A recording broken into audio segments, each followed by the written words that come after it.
tous. En particulier, bonjour à toutes celles et ceux que je n'ai pas eu l'occasion de saluer ce matin. Donc, comme Henri l'a présenté, je m'appelle Sam et j'ai le plaisir, mais également la charge de vous apporter le message ce matin. Et je suis reconnaissant au Seigneur pour tout ce qu'on a pu déjà vivre pendant ce culte, jusque-là. Dimanche dernier, Trente nous a conduits dans l'étude qui se trouve dans Jean 6, la première partie de Jean 6, la multiplication des pains, et ce quatrième signe que Jésus nous partage à travers Jean dans son évangile. Et ce matin, nous allons étudier le cinquième signe, qui fait directement suite à la multiplication des pains. Jean 6, versets 16 à 21. France nous a partagé 4 leçons qui, je pense, pour tous, nous ont marqué que Jésus, à travers ce signe de la multiplication des pains, a voulu aussi montrer à la foule et en particulier aux disciples une leçon de disponibilité, une leçon de simplicité, une leçon de générosité et une leçon de responsabilité. Et maintenant, je vous propose que l'on lise la suite, donc Jean 6, versets 16 à 21. Et on va voir ici Jésus qui marche sur l'eau. Quand le soir fut venu, ses disciples descendirent au bord de la mer. Étant montés dans une barque, ils traversaient la mer pour se rendre à Capernaum. Il faisait déjà nuit, et Jésus ne les avait pas encore rejoints. Il soufflait un grand vent, et la mer était agitée. Après avoir ramé environ 25 ou 30 stades, ils virent Jésus marchant sur la mer et s'approchant de la barque. Et ils eurent peur. Mais Jésus leur dit : « C'est moi, n'ayez pas peur. » Ils voulaient donc le prendre dans la barque, et aussitôt la barque aborda au lieu où ils allaient. Jusqu'ici, la parole de Dieu. J'aimerais vous raconter une courte histoire personnelle qui m'est arrivée il y a quasiment 8 ans, jour pour jour. Ça va faire sourire certains dans la salle, qui vont se reconnaître. J'étais arrivé donc, dans cette presqu'île du Vésinet-Château-Croissy, je pense depuis quelques jours. Et c'était mon premier jour dans ma nouvelle entreprise dans cette presqu'île. Et j'étais parti beaucoup plus tard que prévu. Mon téléphone est tombé en rade, plus de batterie. Et pour vous donner un ordre d'idée, il y a 5 minutes de voiture entre l'entreprise et les galants. Et du coup, je devais me repérer tout seul dans ce dédale de rue où il n'y a aucune indication. Il y a du Vésinet, du Château, du Croissy qui se mélangent. Et j'ai passé 1h30 pour rentrer à la maison. Et j'ai dû m'arrêter, demander mon chemin aux passants dans la rue. Il n'y avait personne en plus. 1h30 pour faire 5 minutes en temps réel de voiture. C'est une histoire toute simple, mais qui nous montre que parfois dans notre vie, on peut être également comme ses disciples dans un environnement de tempête, de turbulence, où nous n'avons plus le chemin devant nous, nous ne savons plus où aller. Et nous allons voir aujourd'hui dans ce texte qu'est-ce que Jésus voulait encore communiquer à ses disciples à travers cette expérience qu'ils ont vécue, à travers ce miracle que Jésus a accompli. Mais bien au-delà de ce miracle, qu'est-ce qu'il voulait que les disciples comprennent de lui-même et de sa personne. Et j'ai donné pour titre à mon message « Jésus le chemin au milieu de nos tempêtes nous engage dans une démarche de foi. Jésus, le chemin au milieu de nos tempêtes, nous engage dans une démarche de foi. Et avant de rentrer dans le cœur de ce texte, j'aimerais juste faire quelques remarques et des parallèles avec les autres évangiles qui nous relatent également cette histoire. Il est fait mention de cette histoire où Jésus marche sur l'eau dans l'évangile de Matthieu et l'évangile de Marc. Et nous voyons dans ce texte de Jean deux principales différences, ou on pourrait dire omissions, ou des éléments de texte et de contexte que Jean ne mentionne pas et qui sont mentionnés dans Matthieu et dans Marc. La première, c'est que quand on se rappelle du contexte dans lequel les disciples ont pris cette barque, à la fin de la multiplication des pains, vous vous rappelez, la foule, elle voulait à tout prix récupérer Jésus pour en faire leur roi. Ils avaient dit, celui-ci est vraiment le prophète qui doit venir dans le monde. Et Jésus, sachant qu'ils allaient venir l'enlever pour le faire roi, se retira de nouveau sur la montagne, lui seul. Donc Jésus s'est isolé. Dans Matthieu et dans Marc, en introduction à ce miracle où Jésus marche sur l'eau, il était dit que Jésus ordonna aux disciples de prendre leur barque et de traverser le lac. Jean ne le mentionne pas. Une autre différence, c'est que dans Matthieu en particulier, Matthieu met l'accent sur la réaction de Pierre et la foi de Pierre, ou la foi branlante de Pierre, où voyant Jésus qui marche, ils avaient tous peur, mais Pierre a dit est-ce que je peux venir à ta rencontre? Et Pierre a marché sur l'eau en partie. Et quand il a vu qu'il y avait des vagues autour de lui, il commençait à s'enfoncer. Mais dans Jean, aucune mention de Pierre et de cette partie de l'histoire. Alors pourquoi? Pourquoi est-ce que Jean nous apporte ce miracle de Jésus de manière tellement sobre et synthétique, justement pour nous orienter et nous focaliser sur la personne de Jésus lui-même? Qu'est-ce que Jésus, de par sa personne, de par ce miracle, voulait montrer à ses disciples?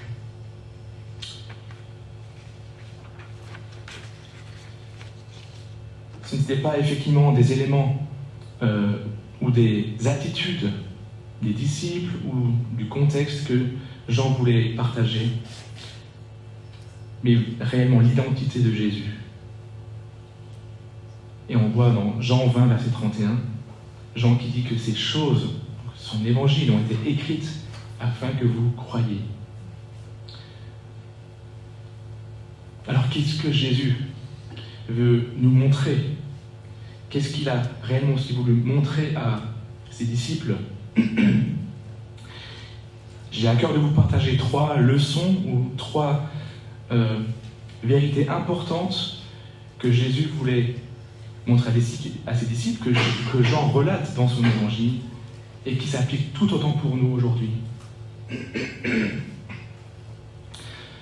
Première leçon, quand nous sommes aveuglés, et nous le sommes souvent dans notre marche chrétienne, Dieu nous envoie des signes. Dieu nous parle par des moyens plus ou moins tangibles et concrets. Et ici, les disciples, et nous le voyons encore plus clairement dans Matthieu ou dans Marc, il relate que les disciples étaient encore aveuglés. Ils n'avaient pas encore compris qu'est-ce que Jésus voulait leur partager durant la multiplication des pains.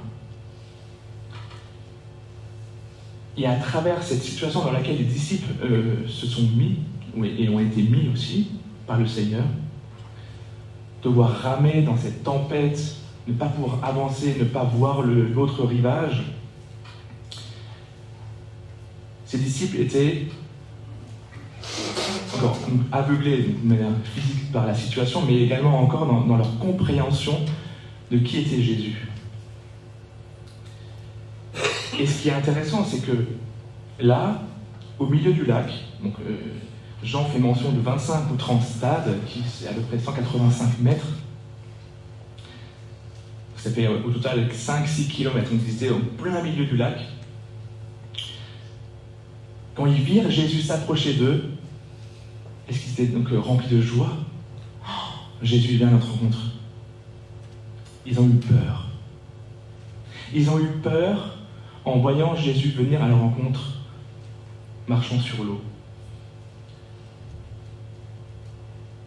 Et Jésus leur dit, c'est moi, n'ayez pas peur. Leur cœur était encore aveuglé. Et on voit ici que ce n'est pas effectivement avec un nombre innombrable de miracles que les disciples allaient pouvoir comprendre, mais c'est réellement à travers ces signes, ces mises en situation que Jésus voulait leur parler. À leur cœur, et pas simplement par des miracles qui pouvaient impressionner, qui pouvaient effectivement les conduire dans une interprétation de ces miracles fausse. C'est comme si on roule sur l'autoroute, on voit des panneaux, mais on ne comprend pas la direction qui est indiquée sur les panneaux. On ne comprend pas effectivement qu'est-ce que ces panneaux veulent nous dire. Et à travers ce miracle où Jésus marche sur l'eau, Jésus, il veut communiquer quelque chose d'essentiel à ses disciples. Il veut leur affirmer quelque chose qu'ils n'ont pas encore compris. Et Henri, dans son introduction, a lu ce texte de Exode 3, où, pour la première fois dans la parole, Dieu se présente à Moïse comme « Je suis celui qui suis ». Et Jean, dans tout son évangile, et France nous l'avait dit dans son introduction il y a quelques dimanches, a donné, à travers effectivement tout ce que Jésus a communiqué, partagé et fait, ces 7 signes, à travers lesquels Jésus se présentait comme « Je suis la lumière du monde, je suis le pain de vie » qu'on a vu dimanche dernier. Et ici, Jésus voulait dire à ses disciples « Je suis celui qui suit le chemin ». Je ne suis pas simplement cet homme qui peut faire des miracles, qui a une puissance surnaturelle, mais je suis ce Dieu fait homme qui m'approche de vous. Croyez en moi, n'ayez plus peur de moi. Et je ne sais pas si on réalise ce miracle. Pour certains d'entre vous, pour la plupart d'entre vous, on a tous été sur le banc de l'école et nous savons ce que c'est la fameuse poussée d'Archimède, n'est-ce pas? La poussée d'Archimède, tout simplement, c'est ce rapport de force entre une force de réaction verticale avec la gravité. Donc plus le volume déplacé dans l'eau va être important, plus facilement l'objet ou effectivement l'élément va pouvoir flotter. Donc imaginez un homme de la stature de Jésus, 80 kg, avec une surface et un volume déplacé très faible avec juste les pieds, avec la poussée d'Archimède, il coulerait instantanément. Et ici, on voit bien que Jésus, de par sa divinité, de par sa toute-puissance, il défie les règles de la physique. Il défie la poussée d'Archimède. Et on voit dans les évangiles de Matthieu, de Marc, que les disciples, ils croyaient d'abord que c'était un fantôme. Ils ont eu peur, ils croyaient que c'était un fantôme.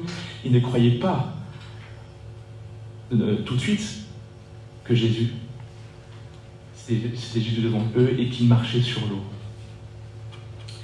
Et c'est là, effectivement, l'élément central aussi de mon message et de ce que je voulais partager ce matin.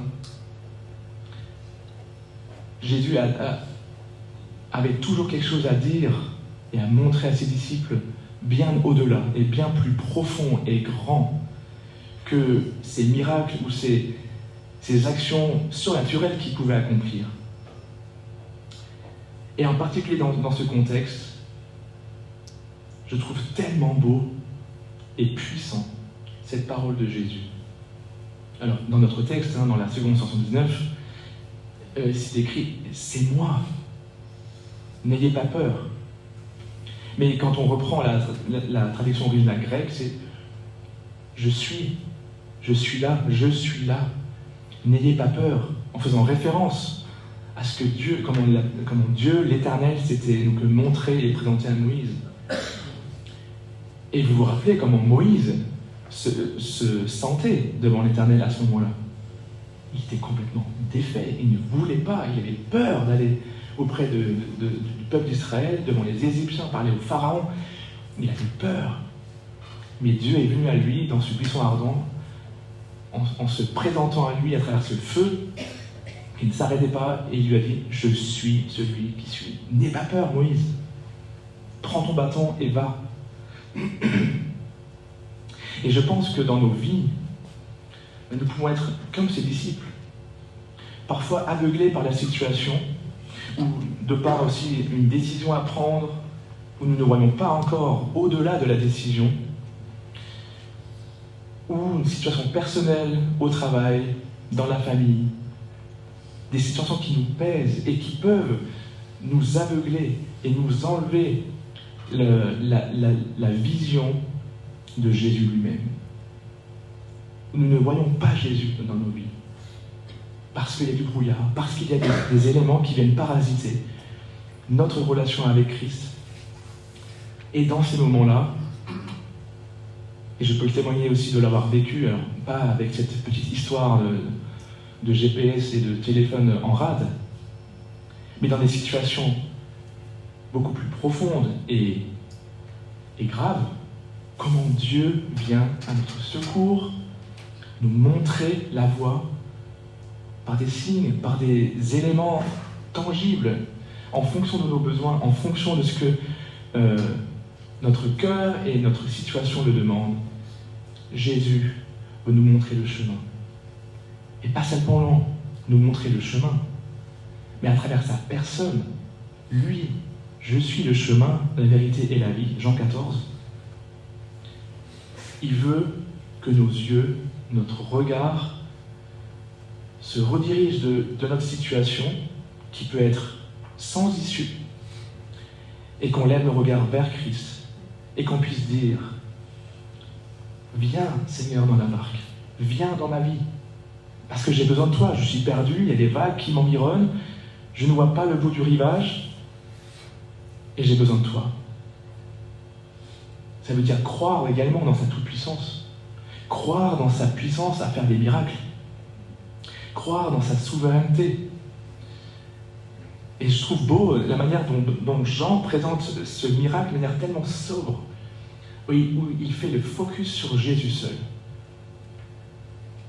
Mais bon, ce qui est également intéressant pour nous et encourageant pour nous, c'est d'avoir les autres témoignages des autres évangélistes qui nous complètent cette situation et qui, effectivement, nous rappellent la réponse de Pierre.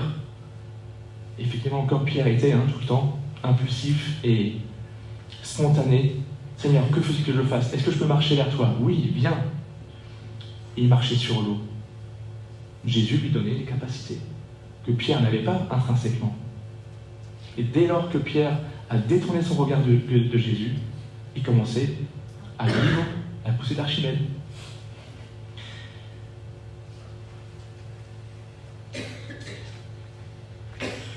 Et la troisième leçon que je voulais vous apporter ce matin, c'est justement cette réponse que le Seigneur Jésus nous demande ce matin.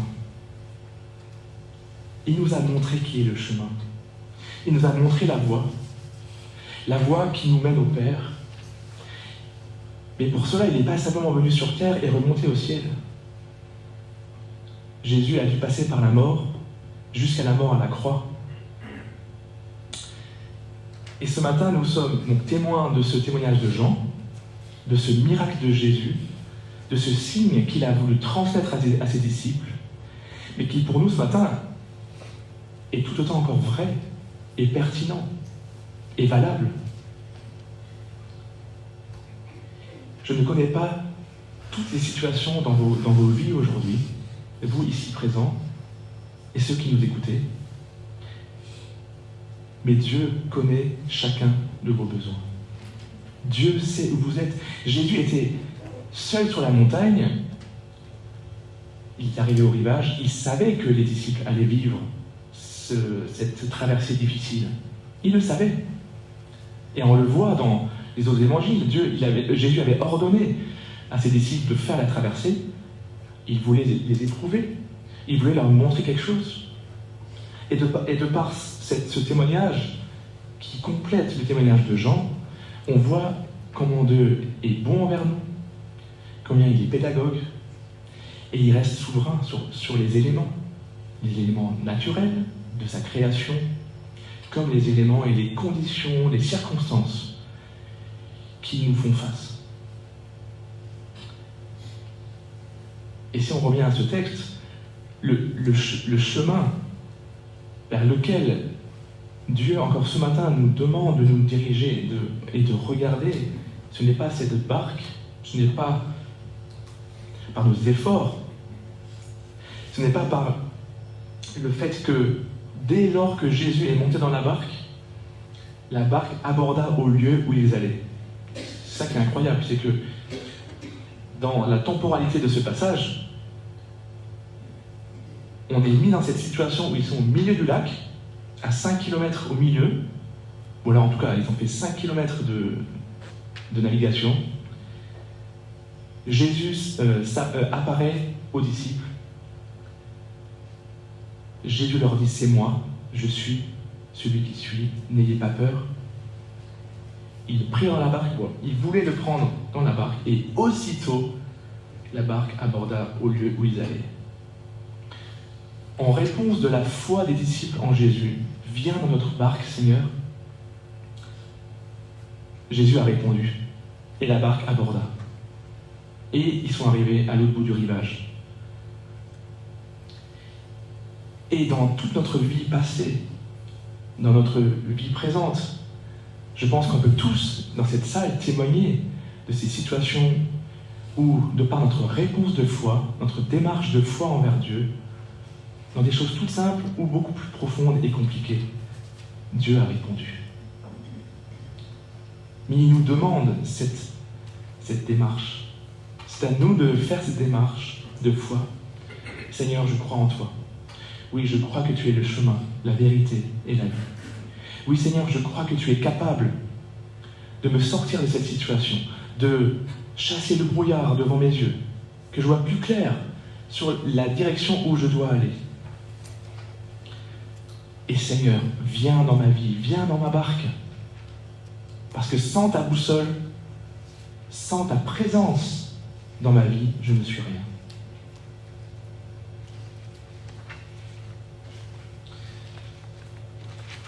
Pour conclure, nous avons lu dans ce passage que malgré le fait que les disciples étaient seuls ou isolés pendant un temps, Jésus n'est pas resté sur la montagne. Jésus est venu à eux. Il est venu à leur secours. Jésus a marché là où les disciples n'ont pas pu marcher. Il ouvre un chemin là où il n'y en avait pas. Poussé d'Archimède. Et au cœur de leur peur, il leur a dit, c'est moi. N'ayez pas peur.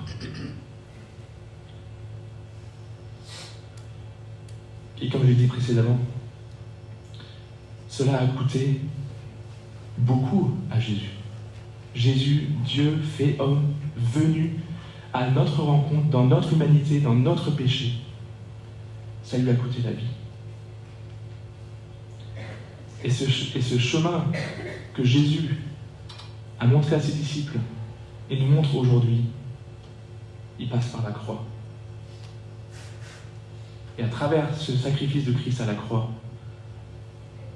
Jésus nous a ouvert un accès nouveau, renouvelé, avec le Père. Et pour nous ce matin, c'est un sujet de joie, un sujet de reconnaissance. Et nous allons prendre par la suite également la Sainte Seine où nous allons pouvoir nous rappeler de ces choses, de ce chemin que Jésus a ouvert pour nous auprès de son Père, au prix de sa vie. Que j'ai aussi à cœur, pour finir, que toutes celles et ceux ce matin qui n'ont pas encore fait ce pas de foi, cette démarche de croire dans la toute-puissance de Dieu, capable de changer vos circonstances, simplement en lui demandant, simplement en s'adressant à lui, dire « Seigneur, viens dans ma barque, sois le chemin, la vérité et la vie, pour moi également. » Je vous encourage du fond du cœur à simplement venir devant Dieu, avec vos mots, vous adresser à lui, avec vos interrogations, avec vos questions. Et comme Jésus l'a fait auprès de ses disciples, votre barque va aborder de l'autre côté du lac. Je vais juste conclure avec une citation de Charles Spurgeon. Il n'y a pas de nuit si noire, ni de mer si agitée, que Jésus ne puisse y marcher pour venir à nous. Je répète, il n'y a pas de nuit si noire, ni de mer si agitée, que Jésus ne puisse y marcher pour venir à nous. Soyez bénis. Amen.